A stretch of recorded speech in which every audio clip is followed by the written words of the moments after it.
ओम जय जय नमस्तु नमस्तु नमस्तु। नमो ओरियंताणं नमो सिद्धाणं नमो आर्याणं नमो जाण नमो लोये सर्वसाहुणं।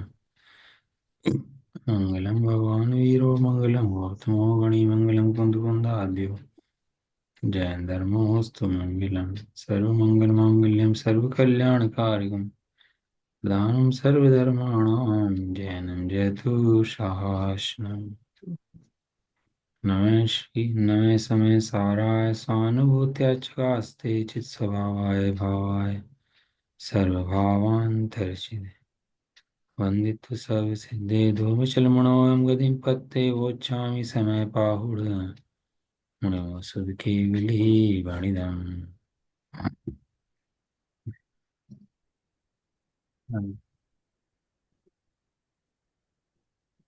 श्री समय सारजी ग्रंथ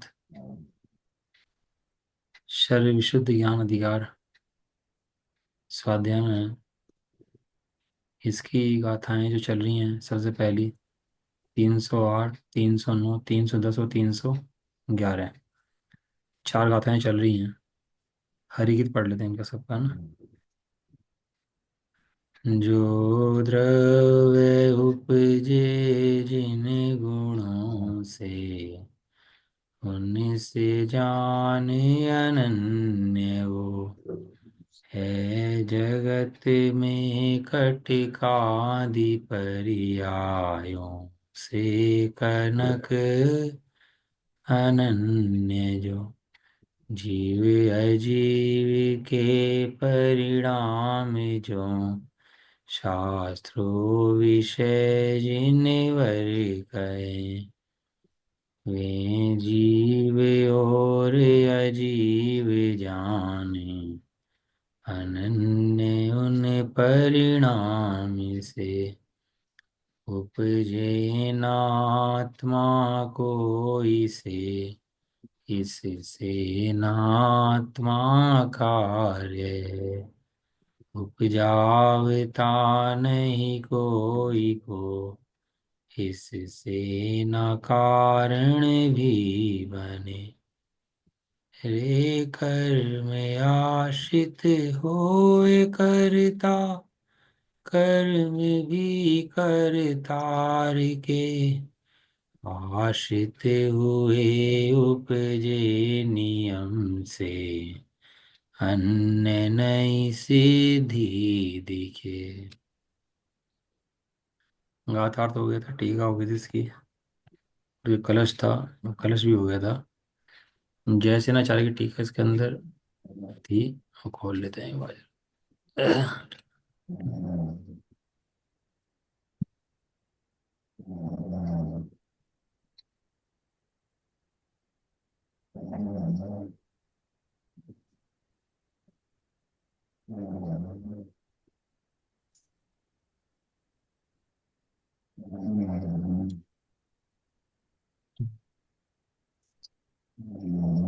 एक सेकंड।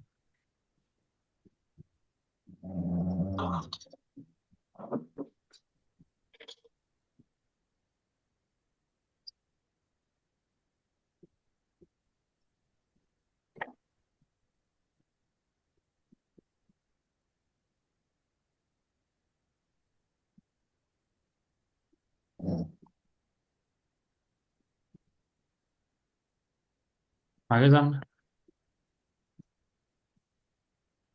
समरूप की टीका सर्व विशुद्ध ज्ञान अधिकार आचार्य जयसेन की टीका सर्व विशुद्ध ज्ञान अधिकार की। उन्होंने लिखा है, इसका जो हेडिंग दिया है वो दिया मोक्ष पदार्थ चूलिका एक। इसका नाम उन्होंने क्या दिया? मोक्ष पदार्थ। आचार्य अमर कुंदकुन देव ने और आचार्य अमरचंद देव ने इसको सर्वशुद्ध ज्ञान अधिकार नाम दिया। लेकिन आचार्य जयसेन कहते हैं कि ये सर्वशुद्ध ज्ञान अधिकार तो है, लेकिन मोक्ष पदार्थ की चूली का है। चूली का पता है किसे कहते हैं आप? चूली का सुमेरु पर्वत है 1 लाख योजन का, उसके ऊपर चूली का है। कितने योजन की है?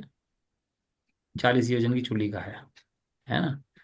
चूली का माने एंड है, कुछ रह गया है उसके अंदर बताने के लिए। तो जैसे ना आचार्य ने उसके पाठ कर दिए कि भैया अभी सर्वशुद्ध ज्ञान अधिकार तो शुरू हुआ है, लेकिन जो पुराना अधिकार था ना उसके एंड का वर्णन चलेगा अभी। तो उन्होंने उसको खुलासा करा, इसका नाम दिया मोक्ष पदार्थ चूली का वन, समूह पीठी का। वही शुरू करते हैं, वैसे ही हैं। अब सर्व विशुद्ध ज्ञान प्रवेश करता है। ज्ञान तो सर्व शुद्धि होता है, जो मति ज्ञान, शुद्ध ज्ञान, अवधि ज्ञान, मन ज्ञान आदि हैं, तो अशुद्ध ज्ञान है। और जो अखंड ज्ञान है वो सर्व विशुद्ध ज्ञान है। दोनों ज्ञान के अंदर फर्क है। वे ज्ञान की पर्याय हैं, और यहाँ पर ये अखंड ज्ञान है। और जब तक पर्याय पर्याय को देखती रहती है तब तक वास्तव में धर्म प्रारंभ ही नहीं होता। जिस समय वो पर्याय द्रव्य की पूजा प्रारंभ करती है, क्या करती है पर्याय? पूजा प्रारंभ कर। किसकी? द्रव्य की पूजा, अपनी पूजा प्रारंभ करती है। वो हाँ, पर्याय है, वो द्रव्य को देखती है कि भैया ये मति ज्ञान की पर्याय है, लेकिन पीछे सर्व विशुद्ध ज्ञान है। शुद्ध ज्ञान की पर्याय है, पीछे सर्व विशुद्ध ज्ञान है। तो ये मति शुद्ध ज्ञान की पर्याय किसकी पूजा करती है? सर्व विशुद्ध ज्ञान की पूजा करती है। जैसे प्रेमिका प्रेमी की पूजा करती है, भक्त भगवान की पूजा करता है, सेठ धन की पूजा करता है, काम व वासना का विषय भोगी काम वासना की पूजा करता है। इसी तरह यहाँ पर पर्याय द्रव्य की पूजा करती है। वही गणित लगेगा यहाँ पर भी, जैसा गणित बाहर में लगता है ना, जो तेरी कल्पनाएं सोच बाहर में है, वही बिल्कुल यहाँ पर लगेगा, ऐसा ही है ऐसा। यहाँ कौन है दो? यहाँ दो हैं, द्रव्य और पर्याय। क्या है दो यहाँ पर? द्रव्य और पर्याय। जैसे वहां पर सेठ है, धन है, प्रेमी है, प्रेमिका है, विषय भोग है, विषय भोग भोगने वाला है। तो दो है कि नहीं है सब जगह? बाहर में कोई चीज जाता है, खाना खाता है, खाने से तृप्त होता है। तो दो चीजें, तो खाना, एक खाना खाने वाला, दो चीज है ना। वो खाने से तृप्ति मानता है, तो भोजन करता है और अपने को सुखी मानता है। बिल्कुल ऐसी ही विधि मोक्ष मार्ग में है। यहाँ पर भी दो चीज हैं, एक द्रव्य है और एक पर्याय। पर्याय। पर्याय। तो है क्या कि वो पर्याय जब तक पर्याय की भक्ति करती है, पर्याय को अपना मानती है, पर्याय स्वरूप हम लोग जानती मानती रहती है, तब तक वो मिथ्या दृष्टि है। और जिस क्षण वो पर्याय द्रव्य में लीन हो जाती है, द्रव्य को देखती है, सर्व शुद्ध ज्ञान देखती है, जिस क्षण देखती है उसी समय उसका सम्यक दर्शन प्रारंभ हो जाता है, मोक्ष मार्ग प्रारंभ हो जाता है। अपना दर्शन, आत्मदर्शन। अभी क्या है ना, अपन गहने खरीद लेते हैं, खूब सोना ले आए, तो सुख होता है हमारे को, भैया हाँ कपड़े पहन ले अच्छे हैं, तो क्या होता है हमारे को? सुख होता सुख होता है, अच्छा लगता है, अच्छे कपड़े हुए, अच्छे अच्छा मकान, अच्छी गाड़ी, अच्छा लगता है। क्यों हमें सुख होता है? क्योंकि सुख हमने बाहर मान लिया। जीव का प्रयोजन वस्तु ही नहीं है, जीव का प्रयोजन सुख है। जीव का प्रयोजन सुख है। सुख है, जीव का प्रयोजन वस्तु ही नहीं है। वहां वो सुख के लिए भागता है, जो उसे पता नहीं क्या सुख मेरे अंदर है, तो बाहर में दौड़ खत्म हो बंद हो जाती है उसकी। बाहर बाहर की दौड़ रुक जाती है। और जहाँ सुख स्वभावी आत्मा है वहां पर उसकी दौड़ प्रारंभ हो जाती है। वास्तविक सुख जो है वहां पर वो चल पड़ता है। कह रहे हैं कि अब सर्व विशुद्ध ज्ञान प्रवेश करता है ना, वहां संसार पर्याय का आश्रय लेकर, संसार में ये संसार बाहर में, संसार कहीं बाहर में, संसार जो अंतरंग में जो जीव का रागादि परिणाम है ना, वो ही वास्तव में संसार है। वरना बाहर में संसार नाम की कोई चीज ही नहीं है।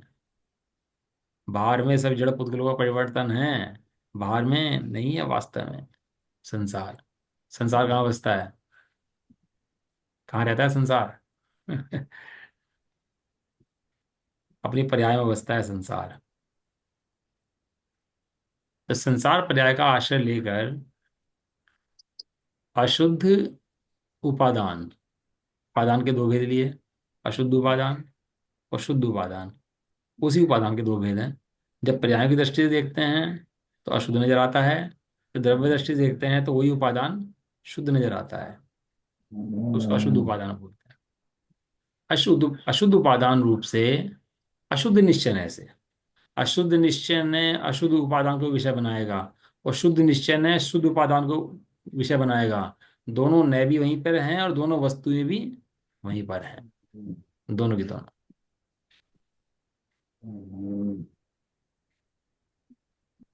अशुद्ध उपादान रूप से अशुद्ध निश्चय से, यद्यपि कर्तृत्व भोक्तृत्व बंध मोक्षादि परिणाम सहित जीव है, तथापि फिर भी शरीर विशुद्ध पारिणामिक परम भाव का ग्राहक, शरीर विशुद्ध पारिणामिक परम भाव का ग्राहक, शुद्ध उपादान रूप से शुद्ध द्रव्यार्थिक न्याय से कर्तृत्व भोक्तृत्व बंध मोक्षादि के कारण रूप परिणामों से रहित ही जीव है।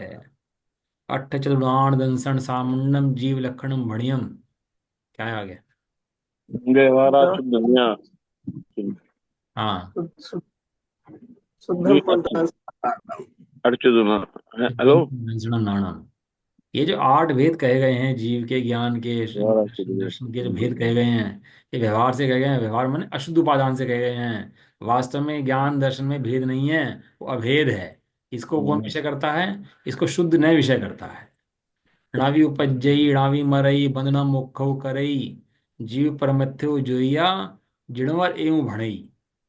न मरता है, न जाता है, न बंध मोक्ष को प्राप्त होता है, ऐसा जिनेन्द्र देव कहते हैं। कौन कहता है ऐसा? नावी उपजे नावी मरई, न उपजता है न मरता है, बंध न मोक्षो करई, न बंध का करता है न मोक्ष का करता है, जीव परमथ्यो जइया, ऐसा परमार्थ से जीव है, जिणवर एवं भणई। ऐसा कौन कहता है? जिनवर ने कहा। जी, जीवों ने ये बातें आज तक सुनी नहीं वास्तव में। इन बातों का परिचय जीव को हुआ ही नहीं। क्यों नहीं हुआ? अनादिकाल से इंद्रियों में सुख की बुद्धि है, पर्याय बुद्धि है, तो उसको धर्म समझता है। अभी कोई नियम ले, त्याग ले, व्रत ले तो हमें बहुत महान लगता है। मंदिर में दान दे, बहुत महान लगता है। लेकिन तत्व चिंतन करता हो तो हमारा भरत चक्रवर्ती, 96,000 रानियां, इतना विषय भोग, और तत्व चिंतन में लगे हैं। उसके बाद बाहर की वस्तु से मतलब नहीं है भैया, अंदर के जो तत्व चिंतन चल रहा है उससे मतलब है। वो जीव यदि भी उसके अंदर अशुद्ध परिणाम से, अशुद्ध निश्चय से अशुद्ध परिणाम हैं, लेकिन ऐसे अशुद्ध परिणामों के काल में भी वो शुद्ध निश्चय से देखो, शुद्ध निश्चय की दृष्टि से देखो, तो कैसा है वो शुद्ध परिणामी भाव वाला शुद्ध भाव है, बंध मोक्ष से रहित है। ऐसा जीव है। अब कह रहे हैं दवियम जम उपज्जई इत्यादि गाथा से लेकर, एक गाथा है ना शुरू की, दवियम, ये गाथा नंबर 308 है ना, जिन गुणों से द्रव्य उत्पन्न होता है, दवियम जम उपज्जई इत्यादि गाथा से लेकर 14 गाथा पर्यंत मोक्ष पदार्थ चूलिका का व्याख्यान करते हैं। अब 14 गाथा तक मोक्ष पदार्थ का व्याख्यान करेंगे। वहां प्रारंभ में निश्चय से कर्म कर्तृत्व के अभाव की मुख्यतः से 4 गाथा सूत्र हैं। कल मैंने इंडेक्स भेजी आपको, आपने शायद ग्रुप पे पढ़ ली होगी, नहीं पढ़ी होगी मुझे नहीं पता, लेकिन मैंने भेज दिया आपको। ये 4 गाथाएं तो हैं शुरू की कर्म कर्तृत्व का अभाव बतलाने के लिए। जीव में जीव करता नहीं है और जीव कर्म नहीं है, किसका? पर का, है ना। ये 4 गाथा सूत्र हैं। उसके बाद शुद्ध जीव के भी, जो शुद्ध जीव बताया जिसको कर्ता कर्म नहीं है, उसको भी ज्ञानावरणादि प्रकृतियों का बंध हो जाता है। क्या कहा? उसको भी ज्ञानावरणादि प्रकृतियों का बंध हो जाता है। हो जाता है। वो भी बन जाता है। क्यों बन जाता है? लिखा, वह अज्ञान का महात्म्य है। यह कोई अज्ञान की महिमा है। किसकी महिमा है? किसकी? आज आज वह अज्ञान का महात्म्य है, कोई अज्ञान आज की ऐसी महिमा है। अज्ञान का महात्म्य है। हाँ, देखो मोह की महिमा। ऐसा कथन करने के लिए चेदादू पैडियठम इत्यादि 4 प्राकृत गाथाएं हैं। पहले 4 गाथाएं बताई, जीव करता नहीं है, जीव का कर्म नहीं है, किसका? पर का। उसके बाद बताया कि भाई फिर भी क्यों कर्म से बनता है, तो कहा है जीव किसी और से कर्म से नहीं बनता, यह है जीव कर्म से नहीं बंधा, यह है अपने अज्ञान से बंधा। किससे बंधा? अज्ञान। आपके आंसर। ये किसी कर्म से नहीं बंधा, कोई कर्म नहीं मान सकता इसको, ताकत नहीं है कर्मों की इसको बांध दे, लेकिन ये स्वयं के अज्ञान से स्वयं भ्रम जाता है। ऐसा कथन करने के लिए चार प्राकृत गाथाएं हैं। इसके बाद निश्चय से भोक्तृत्व का अभाव बतलाने के लिए अण्णाणि कम्म फलम इत्यादि चार गाथाएं हैं। पहली चार गाथाएं कर्मकर्ता का अभाव करने के लिए, अगली चार गाथाएं अज्ञान का महात्म्य बताने के लिए, अगली चार गाथाएं भोक्ता का अभाव बताने के लिए। कर्ता आ गया, भोक्ता आ गया, है ना, चार तिया 12। तदंतर मोक्ष चूलिका के उपसंहार के रूप में णवी कुवदी नहीं करता इत्यादि दो खाता सूत्र हैं। इस प्रकार मोक्ष पदार्थ चूलिका में समूह रूप पातनिका भूमिका है समूह चूलिका की भूमिका है। अब जैसे नाचार्य ने उसके जो सर्वश्रुत ज्ञान विहार की गाथाएं जो हैं, कितनी गाथाएं हैं सर्वश्रुत ज्ञान ज्ञान विहार में, क्या बताया था कल आपको? सर्वश्रुत ज्ञान विहार में कितनी गाथाएं हैं? कल पूरा व्याख्यान करा था, बताओ जी। जाते हैं। सुनते नहीं आप? कितनी बार? सो भाई तो गिनी लोगे तो आप कल बताई थी, उससे बताओ ना। सब कुछ बताइए। 107 गाथाएं बताई थी कल, 107 गाथाएं हैं। हम्म, अब 107 गाथाएं मैंने चैप्टर में डिवाइड कर दिया 107 को भी, कि 14 गाथाएं तो यहाँ चली गई मोक्ष मोक्ष अधिकारी पिछली में, और बाकी आगे की कैसे जाएंगे बताएंगे उसको। अब आ जाओ आगे। इसके अंदर जो है ना, आचार्य कुंद कुंद देव की जो गाथाएं हैं वे 107 हैं, और जैसे आचार्य की जो गाथाएं 110 हैं। तीन गाथाएं एक सौ इसके अंदर सात जैसे आचार्य की एक्स्ट्रा हैं इस अधिकार के अंदर। ठीक है ना, उनका जो नंबर है उसके 308 से 415 हैं, और जैसे आचार्य की गाथाएं 328 से लेकर 437। हम्म, यानी कि समय सारजी में गाथाएं कितनी हैं? तो कहते हैं 415 गाथाएं समय सारजी के अंदर हैं। हाँ, 415। लेकिन आप जैसे आचार्य की जो तात्पर्य टीका है उसके हिसाब से कहोगे तो 437 गाथाएं हैं। 16 17 मतलब 22 गाथाएं बढ़ गई इसके अंदर जैसे आचार्य। कुछ गाथाएं कम भी करी है उन्होंने अपने हिसाब से, जहां उनको लगा कि भाई कुछ कम करनी चाहिए वो कम भी करी है। ये प्रयोग करते रहते हैं आचार्य दे। 20 गाथाएं हमें बढ़ाई ना। हैं 20 गाथाएं बढ़ी है ना, 20। 22 गाथाएं बढ़ी ना, 437 गाथा है लास्ट। 415 से 437 तो 22 हो गई ना। हाँ, आचार्य देव ऐसा प्रयोग करते रहते हैं। हमें लगता है मैं आचार्य कुंद कुंद की गाथा है तो बिल्कुल ऐसी ऐसी पढ़ो भैया, बिल्कुल ऐसी चीज पढ़ो, इनमें चेंज नहीं होना चाहिए, बिल्कुल भी ऊपर नीचे नहीं होना चाहिए। बहुत से लोग ऐसा मानते हैं, कहते भी हैं, हम तो सुनते रहते हैं। लेकिन प्रयोजन की अपेक्षा जीव इनमें ऊपर नीचे कर सकता है, कहीं की गाथाएं कहीं ला सकता है, किसी शास्त्र की किसी में ला सकता है, ये प्रयोजन सिद्ध कर सकता है अपना। डॉक्टर साहब ने लिखा कुंद कुंद शतक, क्या लिखा? कुंद शतक। कौन कौन सा सड़क? इसमें 5 परमागम की गाथाएं कई कहीं से ली, कोई कहीं से ली, कोई कहीं से ली, और बना दिया। तो लोगों को बड़ा ये दिक्कत हुई कि भाई तुम ऐसे सिस्टम क्यों बिगाड़ सकते हो? तुम गाथाओं का सिस्टम कहीं कहीं से लोगे, कोई पहले रख दोगे, कोई बाद में रख दोगे। तो जहाँ प्रयोजन सिद्ध करते हैं वहां पर ऐसा काम भी कर सकते हैं। और ये बात अभी अपन लोग नहीं कर रहे, ये काम पहले से चलता आया। अभी क्या होता है, अपन लोग कोर्ट में केस चल लड़ते हैं ना, कोर्ट में जब केस लड़ते हैं तो लो होते हैं, उसके अंदर केस लो होते हैं, रेफरेंस होते हैं। तो जहां प्रयोजन जैसा होता है वहां वैसे लो दिखाते हैं उसको। कोई ऐसे नहीं धारा के, इसकी धारा के बाद ये धारा पढ़ाएंगे, इस धारा के बाद ये धारा पढ़ाएंगे, इस धारा के बाद ये धारा पढ़ाएंगे, हैं। कहते हैं वकील जज साहब देखो गाथा नंबर 407, अब खोलो जज साहब गाथा नंबर गाथा कह रहा हूँ धारा नंबर 515। जज साहब अब खोलो गात अब खोलो धारा नंबर 5। तो वो अपने प्रयोजन से वो चेंज करता रहता है उसको, रेफरेंस को। इसी तरह यहाँ भी अपन लोग भी कर सकते हैं, कोई गाथाएं अच्छी लगी हैं तो नोट कर सकते हैं, उनको याद कर सकते हैं, आगे पीछे भी रख सकते हैं। कोई ऐसा बाधा नहीं है कि इनको इस गाथा के बाद यही गाथा पड़ी जाएगी, इस गाथा के बाद यही गाथा पड़ी जाएगी। वो समझने की अपेक्षा तो ठीक है, कि प्रयोजन की अपेक्षा उसको ऊपर नीचे किया जा सकता है, उसमें कोई समस्या नहीं है। हाँ, बहुत से लोग बहुत अटैचमेंट होते हैं इन चीज़ों के लिए कि नहीं भाई नहीं, हमें तो गाथाएं बिल्कुल सिस्टमेटिक चाहिए, ऐसी की ऐसी चाहिए, और ऐसी पढ़ेंगे। चलो ठीक है, उनकी अपेक्षा, पढ़ना चाहे पढ़ लें, ऊपर नीचे भी कर लें तो उसमें समस्या नहीं आती। नहीं। अब निश्चय से जीव कर्मों का कर्ता नहीं है यह कहते हैं। अब आपको होमवर्क करना हो तो कर सकते हैं कि जैसे आचार्य ने कितनी गाथाएं हटाई, कितनी लगाई, कहाँ पर लगाई, और क्यों लगाई, और क्यों हटाई।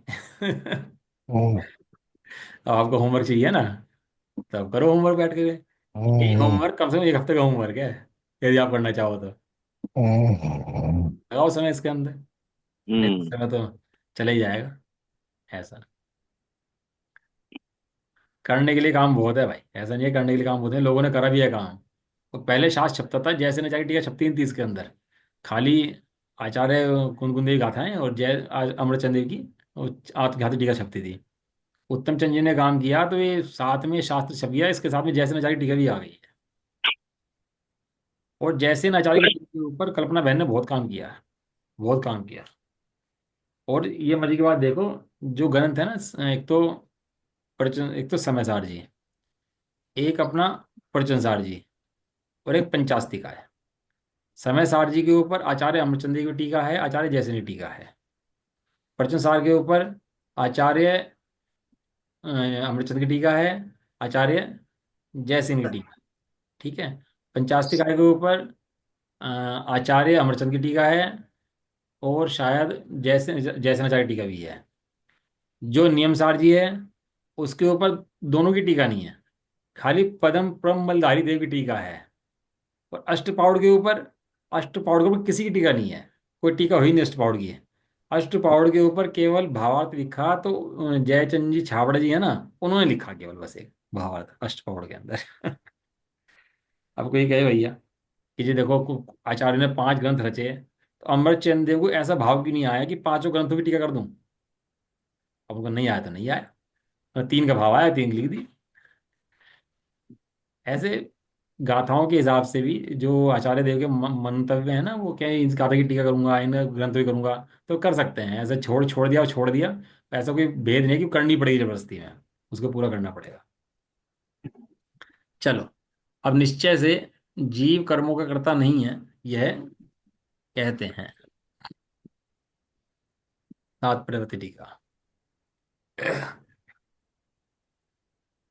हम्म। जिस प्रकार इस जगत में स्वर्ण अपनी कटक आदि पर्यायों से अनन्य है या अभिन्न है, उसी प्रकार द्रव्य भी जो उत्पन्न होता है या परिणमन करता है। प्रश्न, किसके साथ उत्पन्न होता है या परिणमन करता है? उत्तर, अपने अपने गुणों के साथ उत्पन्न होता है या परिणमन करता है। अच्छा। वह उन गुणों के साथ अनन्य है या अभिन्न है, ऐसा जानो। इस प्रकार प्रथम गाथा हुई। जीव किससे अभिन्न है? जीव अपने गुणों से अभिन्न है, अपने गुणों को छोड़कर कहीं नहीं जा सकता। अब सोने को भट्टी में गला दो आप, तो सोना अपने गुणों को नहीं छोड़ता, भले गर्म अवस्था में हो, खूब गला रहे हो, खुला रहे हो, तो भी गुणों को अपने, नहीं छोड़ता। उसको सुनार कूट रहा हो, पीट रहा हो, तो भी सोना अपने गुणों को, नहीं छोड़ता। नहीं कोई छोड़। कोई करोड़पति नहीं, कोई करोड़पति औरत पहने हैं और कोई भिखारन पहने, तो भी उसे फर्क नहीं पड़ता। किसको? सोने को। तो को राजा के महल में कोई रानी को भेंट कर दे कि कोई भिखारी के घर में से निकल जाए, तो उसे कुछ फर्क नहीं पड़ता। क्यों नहीं नहीं पड़ता? पड़ता। क्योंकि वे अपना गुणों को नहीं छोड़ता। हम्म, कुछ फर्क पड़ता? अपने गुणों को नहीं छोड़ता। वो किसी राजा से तन में नहीं है, वो किसी भिखारी से तन में नहीं है, वो आग से तन में नहीं है, वो सुनार से तन में नहीं है, वो किससे तन में है? अपने में, अपने अपने गुण में, अपने अपने में। गुणों से तन में है। इसलिए वो द्रव्य कभी बदलता ही नहीं है, कहीं भी रखो। कहीं ले जाओ, आप सोने को कहीं भी ले जाओ, कुछ फर्क पड़ता नहीं है। अब चाहे लोकर में ले जाकर रखो, चाहे घर में रखो, चाहे पहन लो, चाहे किसी को दे दो, तो फर्क नहीं पड़ता। ये क्षेत्र बदलता है, गुण नहीं बदलते। केवल मात्र क्या होता है? क्षेत्र तो बदल सकता है। क्षेत्र बदल। इसी प्रकार जीव अपने गुणों में तन्मय है। नरक के अंदर हो, एक इंद्रिय में हो, 2 इंद्रिय में हो, लेकिन वो एक इंद्रिय में है ही नहीं ना भाई, वो 2 इंद्रिय के अंदर है ही नहीं ना। वो किसके अंदर है? वो अपने अनंत गुणों में तन्मय है, अपने अनंत गुणों से अभिन्न है, और पर द्रव्य से भिन्न है। इस प्रकार ये गाथा हुई। ठीक है। अगली, जीव के और अजीव के जो परिणाम या पर्याय परमागम में कही गई हैं, उनके साथ स्वर्ण दृष्टांत द्वारा ही उस ही जीव और अजीव द्रव्य से अनन्य या अभिन्न है, ऐसा मानो। इस प्रकार दूसरी गाथा पूर्ण हुई। पहली गाथा के अंदर स्तृणक दिया, और दूसरी गाथा के अंदर उन्होंने सिद्धांत दे दिया जीव का और अजीव का, है ना। एक एक दृष्टांत गाथा है, एक दृष्टांत गाथा है ना। एक में एक में एग्जाम्पल है, दूसरे में सिद्धांत है। देखना आचार्य देव एग्जाम्पल जो लेंगे ना, बड़ा इजी एग्जाम्पल लेंगे। आप कहीं भी गाथाओं के अंदर देखना, बिल्कुल ऐसी कॉमन चीज उठाएंगे, बिल्कुल एकदम कोई भारी विषय नहीं लेंगे कि बहुत बड़ी भारी केमिकल की विषय नहीं लेंगे। कैसी लेंगे, बिल्कुल एकदम जो हमारे डेली परिचय में है। क्योंकि यदि उदाहरण को समझाने के लिए उदाहरण लगाना पड़े तो उदाहरण कोई फायदा नहीं है। है। उदाहरण तो ऐसा होता है जो हमारी नित्य परिचर्या के अंदर है और जिसका हमें इजीली परिचय है, और एक को नहीं है, सबको है, सभी को है। और स्वर्ण का परिचय किसे नहीं है बताओ, सोने को कौन नहीं जानता। सोना है, पानी है, हवा है, सूरज है, इन्हें कौन नहीं जानता, बताओ। और आचार्य देव के दृष्टांत यही मिलेंगे, आप देख लो। दीपक का प्रकाश है, सूर्य का प्रकाश, स्वर्ण, यही यही मिलेंगे उनके। नदी, पानी, यही मिलेंगे, समुद्र। क्योंकि वो सबसे इजी लैंग्वेज में और सबसे इजी चीज समझानी है उसको। तो इसलिए कठिन को आसान करे, उसका नाम एग्जाम्पल है, उसका नाम उदाहरण है। तो कठिन को और कठिन कर दे तो खुद ही कठिन हो जाएगा फिर। इसलिए एग्जाम्पल देते हैं कठिन को आसान करने के लिए, तो उदाहरण आसान ही चाहिए और रोजमर्रा का ही चाहिए। इसलिए अपन जो सिद्धांत पढ़ाते हैं ना, गाथाएं पढ़ाते हैं, अपन जितनी बातें करते हैं, तो उसके अंदर अपन क्या करते हैं कि अपन ना एग्जाम्पल लाते हैं। किसके एग्जाम्पल लाते हैं? अपने घर के, गृहस्थी के, रिश्तेदारी के।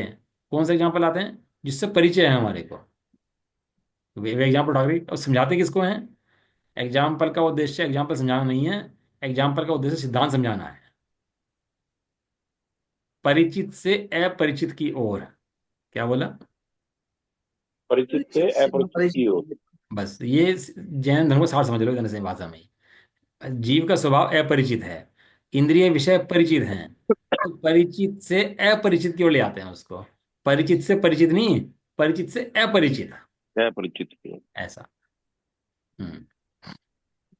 इस जैसे स्वर्ण भिन्न अभिन्न है अपने गुणों से, ऐसे जीव भी अभिन्न है, और ऐसी अजीब भी अपने परिणामों से अभिन्न है। दोनों ही अभिन्न है। का दूसरी आता है। चूंकि शुद्ध निश्चय से नर नारकादि विभाव पर्याय रूप से जीव कभी भी उत्पन्न नहीं होता है। यदि शुद्ध निश्चय न होता तो वस्तु का स्वभाव पता ही नहीं लगता। इसलिए शुद्ध निश्चय परम पूज्य है। क्या है शुद्ध निश्चय? परम पूज्य। परम। इस शुद्ध निश्चय ने ही वस्तु दिखाई। यदि शुद्ध निश्चय ना होता तो वस्तु दिख ही नहीं पाती, पता नहीं लग पाती वस्तु है कैसी। इसलिए इस शुद्ध निश्चय की पूजा करो भैया। ये शुद्ध निश्चय परम पूज्य है। क्यों परम पूज्य है? क्योंकि इस शुद्ध निश्चय ने ही मुझे मेरा स्वभाव दिखाया है। यदि ये नय ना होता, ये दृष्टि ना होती, तो स्वभाव पर दृष्टि जाती नहीं और मोक्ष कभी होता होता नहीं। नहीं। ऐसा है शुद्ध निश्चय। इसलिए हाथ में आरती लो, थाल रहे और शुद्ध निश्चय की पूजा करो। देखो तम स्वभाव तम की पूजा, तम जिस स्वभाव को जिसने दिखाया शुद्ध निश्चय ने उसकी पूजा, और शुद्ध सिद्ध निश्चय को जिसने बताया उन भगवान की पूजा। जिसने बताया, जिसने दिखाया और जो है, इन तीनों की पूजा। अठचजुनानंतरणम नामणम जीव कर्म लक्षण से मणि। जीव उत्पन्न नहीं हुआ है। जीव कर्मों से कभी उत्पन्न नहीं होता। इस कारण से कर्म नो कर्म की अपेक्षा से आत्मा उस कर्म का कार्य नहीं है। कर्म ने जीव को उत्पन्न नहीं करा, कर्मों ने जीव को नहीं बनाया, इसलिए वो उसका कार्य भी नहीं है। नहीं है। और वह जीव कर्म तथा नो कर्म को उपादान रूप से कुछ भी उत्पन्न नहीं करता। इस कारण से जीव कर्म नो कर्म का कारण भी नहीं है। ना तो कर्म नो कर्म जीव के कारण है, न जीव कर्म नो कर्म का कारण है। दोनों ही अपने अपने में हैं, दोनों ही एक दूसरे के कारण नहीं। नहीं है, अपने में स्वतंत्र है। ये तो मोक्ष का जो है ना, वो चलता है आनंद है। ये तो मोक्ष मार्ग चलता है पूरा पूरा, ऐसे बैठ के अंदर में देखे कि हाँ भैया, दो चीजें बिल्कुल अलग अलग हैं। कर्म बिल्कुल अलग और जीव बिल्कुल अलग। अलग। वो उसके न्यारा कारण न्यारा। नहीं है और वो उसके कारण नहीं है। दोनों न्यारे न्यारे। इसलिए जीव कर्म का कर्ता तथा कर्म का मोचक भी नहीं है। नहीं। कर्म को बांधने वाला, कर्म का छोड़ने वाला भी नहीं नहीं। है। इस कारण से आत्मा बंध मोक्ष का भी शुद्ध निश्चय ऐसे करता नहीं है। इस प्रकार तीसरी गाथा पूर्ण हुई। ये शरीर है ना, सारे दिन साथ रहता है, देह तो साथ रहती है ना, तो प्रणव में चलता रहता है। इसका सोने का, हम्म, उठने का, बैठने का सब प्रणव में चलता रहता है। अब जीव अपना ज्ञान करता रहता है। तो जीव को लगता है मैं प्रणमन करा रहा हूँ, मैं सो रहा हूँ, मैं उठ रहा हूँ। लेकिन वास्तव में विचार करो तो जीव मात्र ज्ञान कर रहा है अपना। और इसका परिणमन जो है शरीर का, देह का स्वतंत्र चल रहा है, बिल्कुल परिणमन एकदम भिन्न चल रहा है। अब कभी कोई रोग हो जाए तो चाहता तो है नहीं रोग हो, रोग फिर भी हो जाता है। कहीं मरण होता है तो चाहता तो है नहीं मरण हो, तो मरण फिर भी हो जाता है। तो तेरे चाहने से चल कर रहा है। सही बात है। समय के लिए ऐसा लगता है कि मेरे चाहने से काम हो रहा है, कुछ समय के लिए ऐसा लगता है, लेकिन ऐसा होता।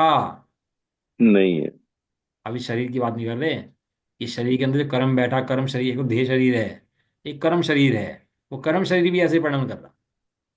प्रति समय अनंत पुद्गल प्राणु उदय में आ रहे।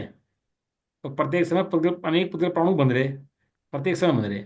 किसको बांधेगा और किसको छोड़ेगा ये बता दो।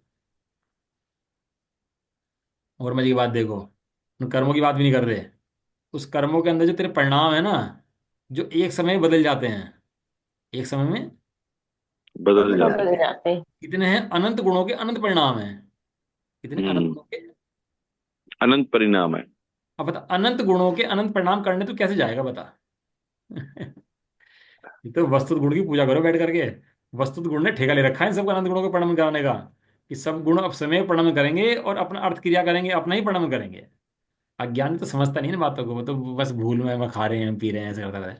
लेकिन इस शरीर का अनंत परमाणु, उसको तो परमाणु नहीं कराता। इन अनंत परमाणु के भीतर में बैठा कार्बन शरीर के अनंत परमाणु, जो प्रतिक्षण आ रहे और जा रहे, उनको तो परिणाम नहीं कराता। और पर्याय एक समय की अनंत गुणों की, उनको तो परिणाम नहीं कराता। क्या है, प्रत्येक समय ऑटोमेटिक व्यवस्था है, कार्य स्वयं स्वयं चल रहे हैं।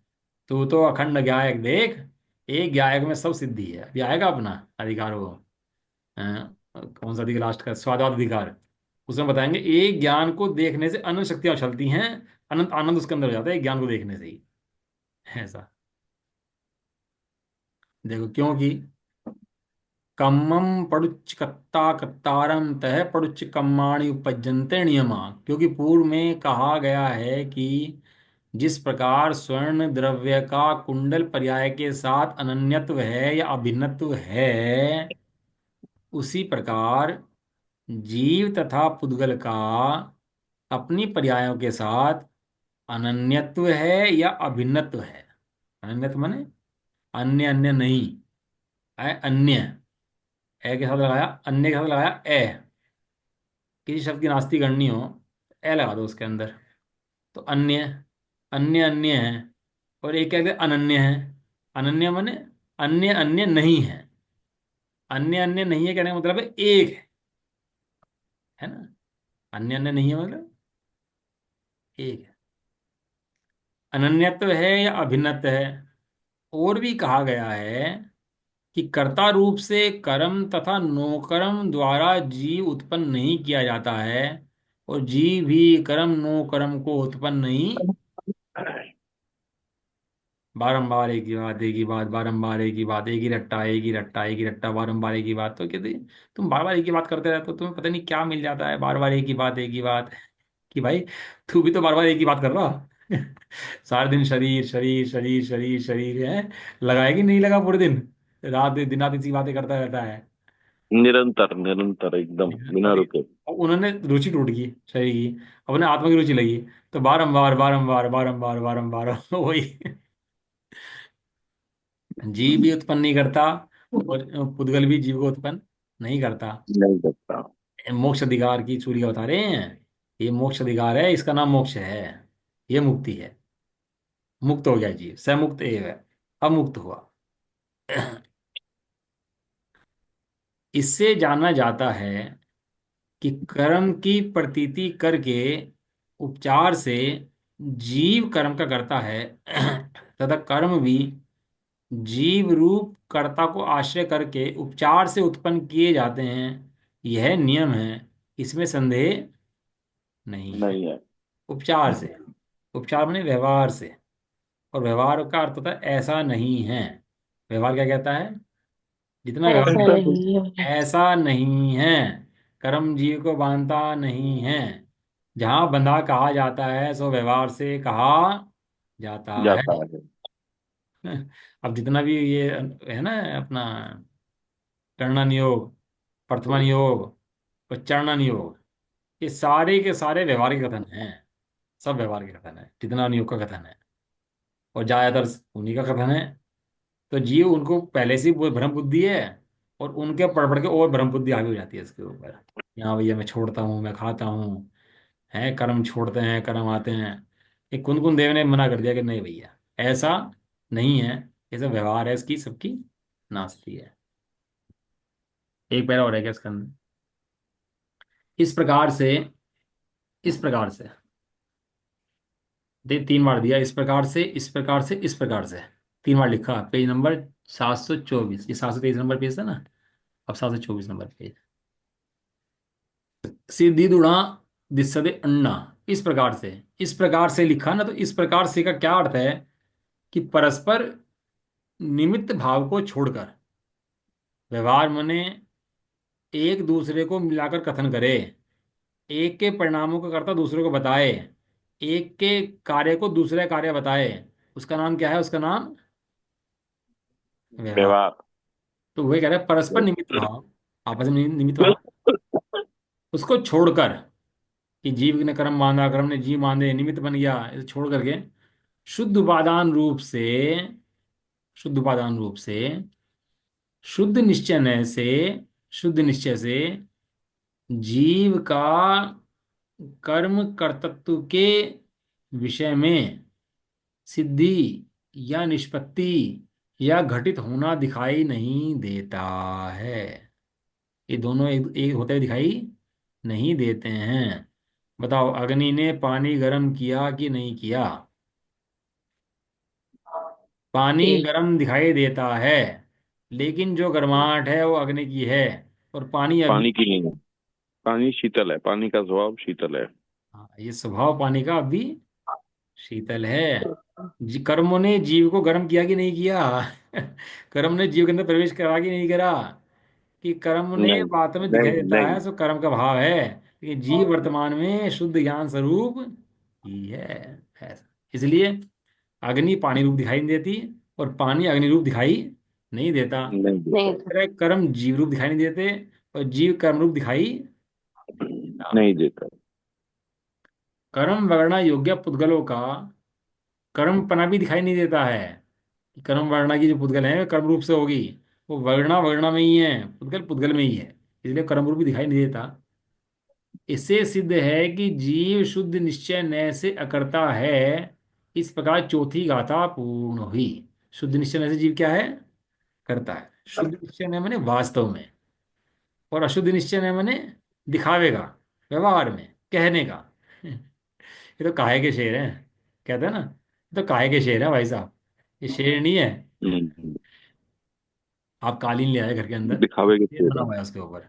आपने टांग दिया घर के अंदर कालीन पे। पहले होता था ना घरों के अंदर कालीन पे टांग दे, शेर टांग देते हैं। तो घर के अंदर कोई मेहमान आया तो कहता हम्म। शेर। तो क्या शेर? हम्म। तो शेर है कि काय का शेर है? कालीन का शेर है। दिखावे कालीन का शेर है, दिखावे। दिखावे का शेर है। ऐसे व्यवहार में धर्म क्या है ना ये, कि भैया त्याग नियम व्रत में धर्म है। ये ऐसी है कालीन का शेर, दिखावे का है भैया। वास्तव में एम न थी, ऐसा नहीं है।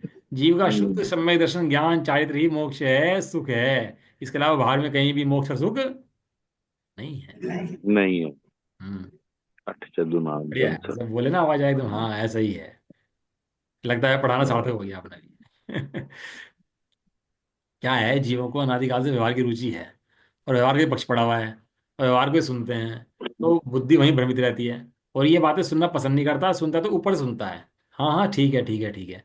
अपनी हम्म। बात चल रही है ऐसी करके सुनता ही नहीं है वास्तव में। लेकिन कोई जीव हाँ पाड़े ना तो बहुत सही है। भाग्यवान जीव है इन बातों के लिए भी। इसे लिखा है तत्प्रीति प्रीति चित्तेन यथा वार्ता पेहि श्रुता। जिसने एक बार प्रीति पूर्वक इस तत्व की बात सुन भी ली, हाँ पाड़ दिए कि हाँ ये बात हम्म। सत्य है, प्रीति पूर्वक उसका मोक्ष नक्की है, ऐसा लिखा। भगवती आराधना ने ही गाथा है।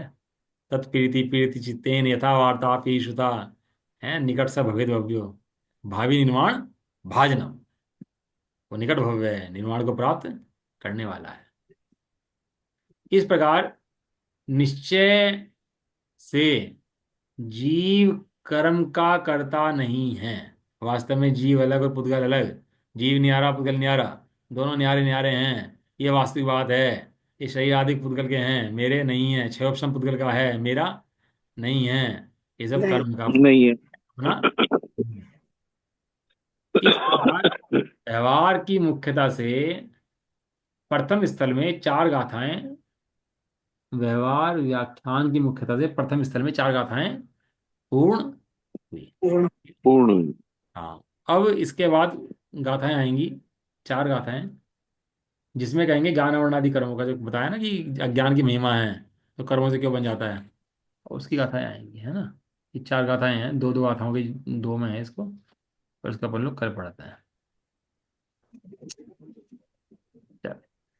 निज निधि निज में बता, इसमें बताई ये अनंत उपकार है, उसके लिए जिनवाणी बाको बंधना सत्वार है। प्रमाण होगा।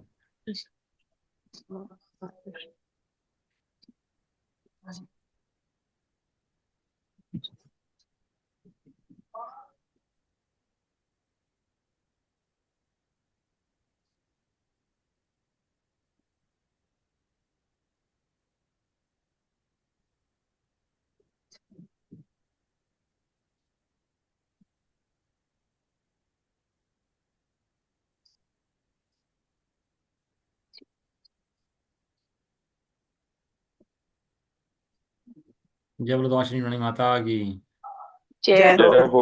महान जैन धर्म की। जय जय हो। हो। जय हो। एक साथ बोलिए। जय जय जय जिनेन्द्र। जय जय। जैन। जिनेन्द्र सबको जय जिनेन्द्र। सभी को जय।